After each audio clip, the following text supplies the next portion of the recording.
welcome to Money Control. This is Shraddha Sharma and you're watching Reporter's Take. Many sectors of the economy have been facing a slowdown for quite some time. Now the insurance tech firms are finding it hard to raise funds. To get more details on that, joining us is Money Control Saraswathy. Hi and welcome Saraswathy. So why is raising a fund a problem for the firms? So raising Series A funds in particular is becoming a problem. So, private equity firms were telling us that on one hand, the business model of some of these firms is not sustainable. While the plans look good, the ideation looks good, but the on-ground reality is something different. So for these InsurTech firms to continue on a longer basis with this current strategy may not work.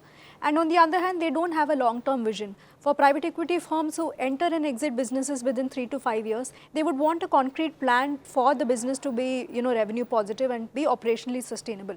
Some of these businesses are relying only purely on technology and on app-based insurance sales, which at this point is still a nascent market in India. So since we are talking about plans, is there a plan B for these firms?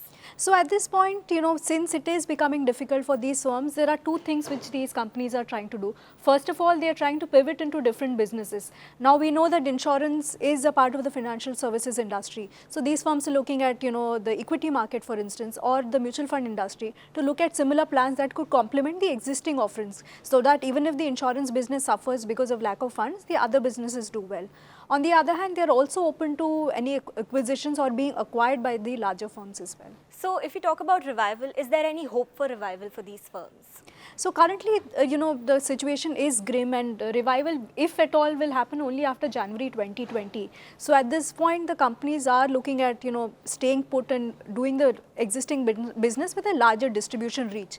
While there are firms, the only problem here at this is that there is a big gap between the large and the small firms. So someone like a Policy Bazaar, which is the largest in terms of the InsurTech and the web aggregator space, is miles ahead of the competition. So these smaller companies are a very small chunk of the pie and they are finding it difficult to survive, but looks like revival is still some time away. Okay. Thank you for the valuable insights on that, Saraswathy.